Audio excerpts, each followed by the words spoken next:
He laughed at her boyfriend. Right there in the middle of a loud diner on Oak Street, loud enough for the next table to hear, a man named Derek Ashworth stood over a corner booth and decided that the Korean man sitting across from Vivian Caldwell was a punchline. Derek had been her husband for 3 years. He knew almost nothing about the man he was laughing at. Vivian Caldwell is a rare document conservator, the kind of woman who spends her days handling manuscripts so fragile that direct light will damage them, who has learned to find the truth in things that have been deliberately altered, buried, or erased. She is black, beautiful, with honey blonde ringlet curls that move when she does.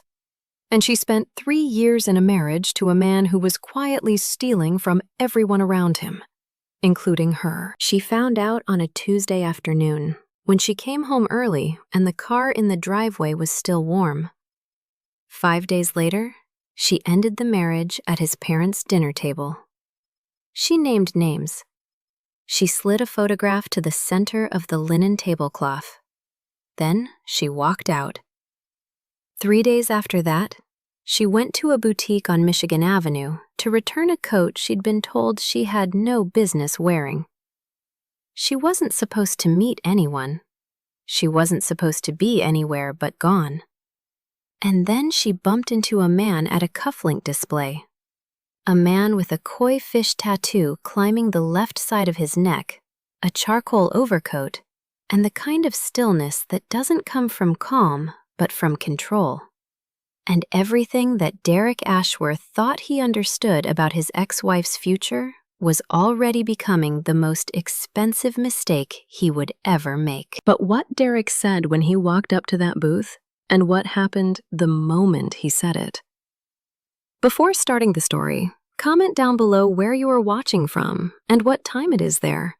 If stories of karma, love, and hidden truths move you, leave a like. Be sure to subscribe to the channel and click join to become a member and help our channel. The car was still warm. Vivian Caldwell pressed 2 fingers to the hood of Derek's silver sedan as she passed it in the driveway, and the metal gave back heat like something alive. 3:14 in the afternoon. He'd told her he had a client debrief until 6. She'd left the archive early because a humidity sensor had malfunctioned, and they'd sent everyone home before the manuscript suffered. She wasn't supposed to be here. She noted that thought and kept walking. She heard nothing when she came in. The kitchen was clean. His jacket was draped over the back of the bar stool, the charcoal one he wore to the office, not the weekend fleece. She climbed the stairs without hurrying. The hallway carpet swallowed her footsteps. She put her hand on the bedroom door and pushed it open. Brenda Kowalski was sitting up in the bed. Vivian's gold hoop earrings were in Brenda's ears. The pair Vivian had left on the nightstand that morning because they pinched after long hours. Derek was beside her, his phone dropping from his hand onto the sheets. He said Vivian's name. Once, then again, louder, as though volume might help. Vivian counted to 3. She pulled the door closed. She walked back downstairs, sat at the kitchen table with her hands flat on the surface, and looked at the window. Outside, a neighbor's dog was barking at something it had no name for. She sat there for 47 minutes by the clock on the microwave. Then she found the photograph she hadn't known she was looking for.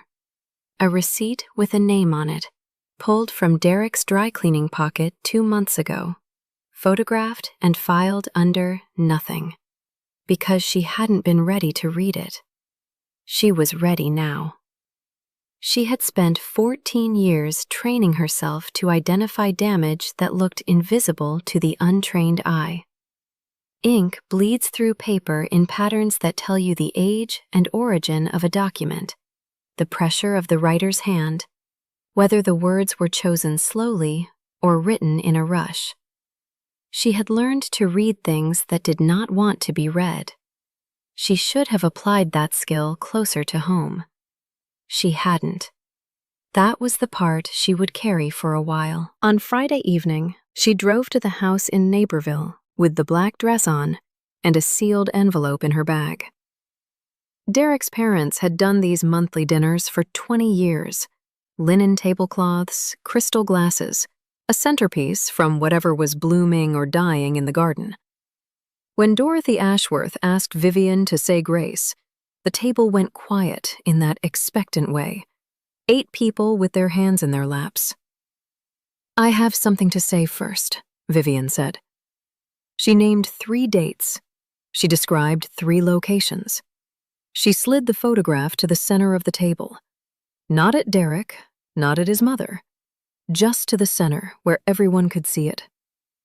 She said Brenda Kowalski's name clearly, the way she said difficult Latin words at work, with precision and without apology. Then she stood, pushed her chair in, thanked Dorothy for the years of Sunday dinners, and walked out the front door into the November dark without looking back. She sat in the car for a minute. Her hands were steady. She had expected them to shake. 3 days later, she drove to the boutique on Michigan Avenue to return a camel wrap coat, the one she'd bought on sale 6 months ago and never worn because Derek said it made her look like she was trying too hard. The sales associate took it without comment. Vivian was walking back toward the exit through the central display when she turned the corner around the cufflink case and collided with someone's shoulder. His hand caught her elbow before she stumbled. Her cognac tote swung and tipped. He caught that too, the bag, with his other hand, in the same motion. One clean movement. No wasted energy. He set it back in her hand and stepped half a step back. He was tall, Korean, with a charcoal double-breasted overcoat that looked like it had been made specifically for his frame. Short black hair swept back. A koi fish tattoo ascending the left side of his neck in bold black ink. The scales detailed, the tail curling just below his ear. His face was angular and completely still. The kind of still that isn't absence, but practice.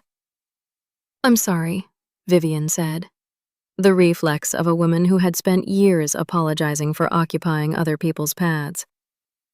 He said nothing. He did not look at her the way people usually did, scanning, categorizing, deciding. He looked at her the way she looked at a damaged document under a magnifying lamp, like there was something worth the time to actually see. He held the door. She walked through. In the parking lot, she found his business card in the front pocket of her tote, tucked between her archive keycard and a pen. Matte black, no name. A phone number in small white print. She held it for a long time. She looked the number up for 2 days. Nothing traceable. No business registration, no listing, no pattern in any database she had access to. Either the number was deliberately kept clean, or it was new. Both conditions, she knew from experience, meant the same thing. Something intentional. On Wednesday evening, her phone rang. "The burger place on Oak Street." A voice like low gravel, unhurried. "Sunday, 7. Then the line went. She set the phone on the kitchen counter and stood in the quiet of her apartment. The apartment she was still relearning as just hers. No second shoes at the door. No second jacket on the hook. She thought about the last 3 years of doing the safe thing, the careful thing, the thing that had cost her nothing because it had given her nothing. She went. The place on Oak Street was the kind of Chicago diner that had never quite decided to become a restaurant. Red vinyl booths, a counter with 8 stools, a chalkboard menu unchanged since 2009. Loud on a Sunday night with the sound of other people's conversations. Seok-jin was already in the corner booth, facing the door, wearing a black turtleneck. His matte black watch caught the overhead light once. He'd ordered water for both of them. She slid into the seat across from him and picked up the laminated menu. "The double cheeseburger," he said. "The fries are thin here. You'll want the onion rings." She looked at him over the top of the menu. Have you been here before? 3 times, this week. She ordered the cheeseburger and the rings. He ordered the same. They ate without small talk for the first 4 minutes, and she realized she hadn't done that in years, eaten with someone without performing, without filling silence because silence was rude or unhappy or needed to be managed. He wasn't filling it either. He was just there, eating a cheeseburger, watching the door with the easy habit of a man who had long since learned that exits were worth knowing. She told him about the manuscripts, the 14th century ones so fragile you couldn't read them under direct light. You had to hold them at a specific angle, let the light graze across the surface instead of hitting it straight on. And then, what looked like blank yellowed paper suddenly gave you everything. Words written 6 centuries ago, preserved perfectly, waiting for someone who knew the right approach. That's a specific kind of patience, he said. It's not patience, she said. It's just understanding that some things require a different approach. Not more time, different angle. He was quiet for a moment. Then, I know that kind of reading. She believed him. They stayed until the staff started stacking chairs around them.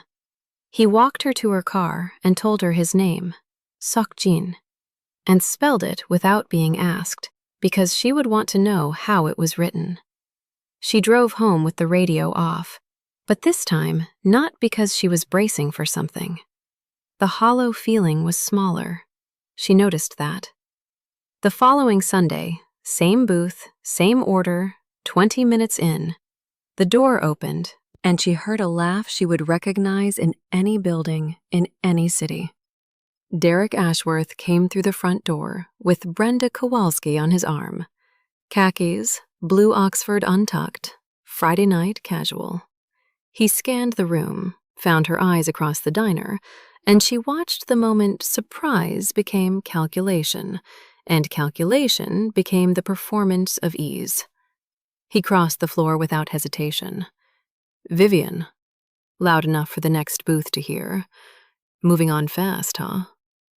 He looked Seok-jin over slowly, the koi tattoo, the black turtleneck, the absolute stillness. Then back at Vivian with a smile doing work it wasn't built for. New friend? Brenda laughed on cue, a half-second behind him.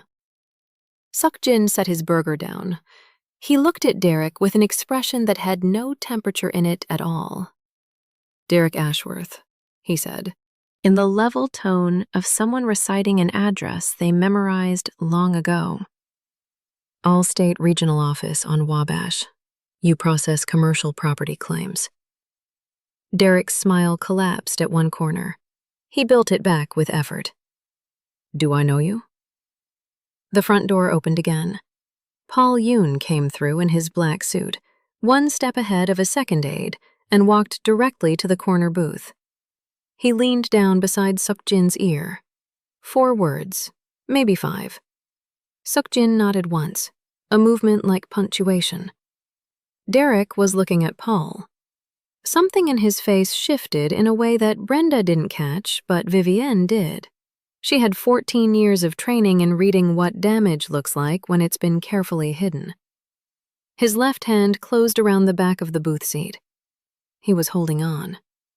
He recognized something in Paul Yoon, in a context that made that recognition cost him something immediately. We should find our table, Brenda said brightly. Derek's voice came out a size smaller than the one he'd entered with. Yeah, right. He didn't look at Vivienne again. He walked to the far end of the restaurant and sat with his back to them. They were almost to the parking lot when Derek came through the side door behind them. He moved fast, the way panic moves when it borrows the costume of urgency. He grabbed Vivienne's arm above the elbow, both hands, hard enough that she felt the grip before she understood it, and pulled her 2 steps sideways into the shadow between 2 parked cars, away from Seok-jin's sightline. Let go, she said. His fingers pressed tighter. "You don't know who that man is." His voice was a half-volume crack, hissing through his teeth. "You have absolutely no idea what you've walked into." "Derek, let go of my arm." "That man." He stopped, started again. "You don't just have dinner with someone like him, Vivian. That is not something you walk away from. They find leverage. They find what you care about and they use it. That is what they do." He was running the sentences in circles, each one cutting short before it arrived at what it was actually trying to say. Because what it was trying to say would have required him to explain things he couldn't explain in a parking lot.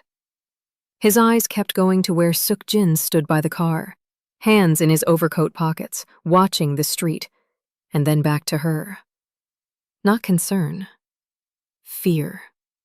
Genuine and specific and entirely about himself. "He is using you to get to something," Derek said. "You don't see that." "You can't see that yet." She looked at the hand on her arm. She looked at his face, the version without a smile to hide behind, without an audience to perform for. Smaller than every other version she'd ever seen. She had spent 3 years believing Derek Ashworth was a man who simply didn't care enough. She was revising that now. He cared enormously. About what was standing 30 feet away. About whatever he knew that he couldn't say out loud without implying other things he'd rather not say at all. She thought about the photograph on the kitchen table in Naperville. She thought about a receipt. She thought about 47 minutes of sitting still and knowing that some damage is visible only at a certain angle. "You've touched me for the last time," she said. She removed her arm from his grip. Not pulled, not jerked, just removed it, the way you take a document from a folder. She turned and walked back toward Seok-jin. Behind her, Derek said her name once. Then a second time, quieter. Then nothing. Paul Yoon was leaning against the car with his arms crossed, watching the entrance. He moved aside when Vivian reached the car. Seok-jin looked at her arm, not her face, her arm, at the place where Derek's hands had been. His expression held. He opened the door. She got in. They drove 4 blocks in silence. The city moved past in long amber streaks, cabs and pedestrians and the ordinary apparatus of a November night in Chicago. She sat with her hands in her lap and let herself feel the full weight of the parking lot. Derek's voice, his hands, the specific quality of his fear. What it told her. What it had always told her, had she known to hold it at the right angle. "He's frightened of you," she said. "Most people who have something to hide become frightened of me eventually," Seok-jin said. "It usually takes longer." "What does he have to hide?" He drove. A red light. He stopped, and he looked at her for the first time since they'd left the restaurant. Fully. Not sideways. "I'll tell you tonight," he said. "Or you can decide you'd rather not know. Both are fine." She looked back at him. "I've spent enough of my life deciding not to know things." The light went green. The photographs were time-stamped. Vivienne sat on the kitchen floor with her back against the cabinet and went through them one at a time, starting from the oldest date, building the chronology forward, the way she built every document analysis. Derek at the currency exchange on Halstead, receiving a manila envelope, his face turned slightly away from the camera, as though he'd sensed it. Derek in the parking garage off Columbus Drive, shaking hands with a man in a red windbreaker. Derek at a restaurant she recognized. She and Derek had eaten there for his mother's birthday last March, the one with the good wine list, seated across from a man she'd never seen, a folded paper between them on the table. 46 photographs, 18 months. Each one a receipt for a version of Derek she had never been shown. The message attached to the file was 3 sentences. She read them 4 times. "I could have used you to reach him. I didn't. I'm telling you this so you know what the last 3 years of your life were actually paying for." She set the phone face down on the tile. The refrigerator hummed. Somewhere in the building, a door closed. She sat on the floor and let it settle into her the way ink settles into old paper. Slowly, permanently, into every fiber. Not crying, adjusting. She had sat at a kitchen table in Naperville 9 days ago and read the damage that was plainly visible. And the world had reorganized itself around that reading. Now it reorganized again. Further, deeper, into territory she hadn't been mapping. Derek hadn't only cheated. He had been, this whole time, a man conducting a quiet fraud against every person he was supposed to protect. He had processed false insurance claims, inflated damage assessments, funneled payments through shell accounts, received cash in parking garages, and then come home and sat across from her at dinner with the fork in his hand and the television on, and nothing on his face. She was a conservator. She knew what falsification looked like from the inside. She knew the specific quality of a document that had been handled too many times by people trying to make it say something other than what it said. She had read that quality in manuscripts. She had never read it in a person she shared a bed with. At 2 a.m, she got up, made tea she didn't drink, sat at the kitchen table until the sky outside the window went from black to the particular gray of Chicago in November at 5 a.m. Then she drove to the archive. The Dutch ship manifest from 1631 was waiting on her work table. Water damage along the lower margin. A forgery in the corner added by a later hand, trying to alter the record of ownership. She had been working on it for 3 weeks. She picked up her magnifying lamp, calibrated the angle, and went back to work. 6 weeks later, Derek Ashworth's name was in a federal press release. Operation Paper Trail, 8 arrests across 3 states. A property fraud network routed through mid-level insurance adjusters as processing nodes. Derek was the 3rd name listed, just after his supervisor. His photograph showed him in front of the elevator bank of the Wabash office. Not handcuffs yet, but the posture of a man who already knew they were coming. Brenda Kowalski had cooperated with investigators, apparently quite thoroughly. Vivian read the article at her work table. She read it once, all the way through. She set the phone face down, the same way she'd set it down on the kitchen floor 6 weeks before. Then she picked up the manifest and held it up to the light at the 45-degree angle she'd spent 3 weeks calibrating. And there it was. The original text underneath the forgery, perfectly preserved, saying exactly what it had always said, waiting for someone with the right approach. She worked until 6. When she came out of the archive building, the street was cold and amber-lit and quiet in the way December in Chicago is quiet. Deliberate. No apology. Seok-jin's car was at the curb. The window came down. "Have you eaten?" he said. She looked at him. The koi tattoo, visible above the collar of his overcoat. The matte black watch.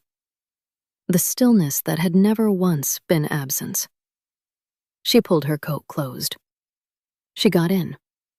The car pulled away from the curb and merged into the thin evening traffic, and she looked out at the city moving past. Ordinary and enormous and indifferent, the way cities are. And somewhere in the distance, a building's lights were turning off, floor by floor, each one going quiet in its own time, controlled and deliberate, until only a few remained.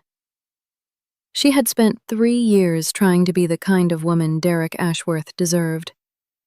It turned out she'd never been small enough for the job. She spent 3 years in a marriage to a man who had been falsifying records, taking cash in parking garages, and sitting across from her at dinner with nothing on his face.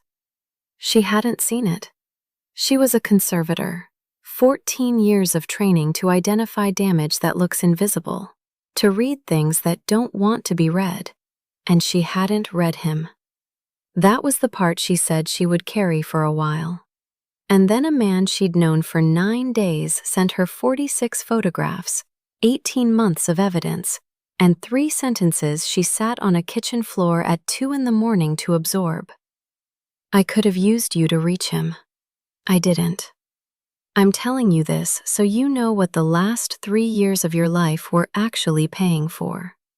He had leverage on her before she knew his name. He was in that boutique before she had returned the coat Derek told her she had no business wearing. He had been watching. Not her, but the situation around her.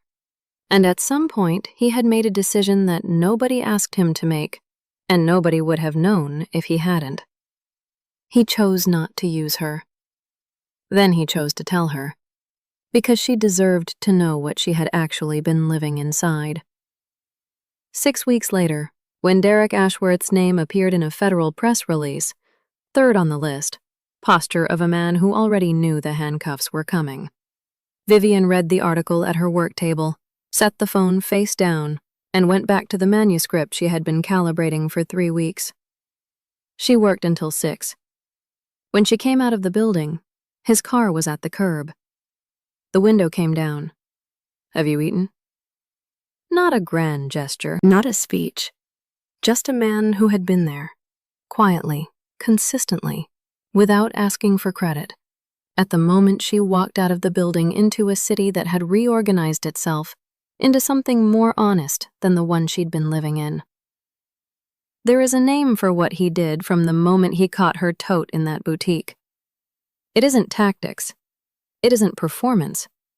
It is a biological drive, something that lives in every man beneath the surface of attraction and desire. The instinct to protect the right woman, to show up for her, to be necessary to her in ways she didn't know she needed until she read 3 sentences on a kitchen floor in the dark. James Bauer spent years studying exactly this. Why some women become a man's deepest, quietest obsession, and why men like Derek go through the motions of a marriage without ever once choosing the woman inside it. What he found is that the difference isn't beauty, or effort, or history. It's a specific instinct that lives in every man, waiting to be activated. He called it the hero instinct.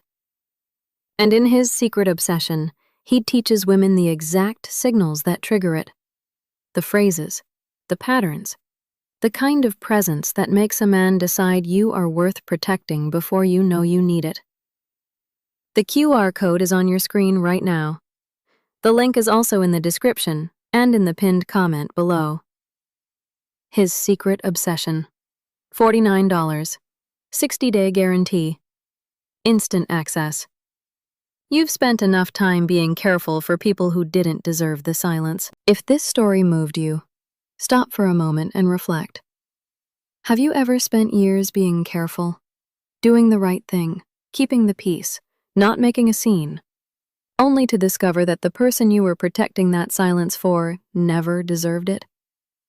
And when you finally spoke, when you finally walked out, did it feel like loss? Or like something being returned to you? Have you ever found the truth about someone only because you stopped looking away from it? Tell us your experiences and feelings in the comments. We read them all. And if you believe in stories about dignity, truth, and quiet justice, leave a like, be sure to subscribe to the channel, and click join to become a part of our community and help the channel.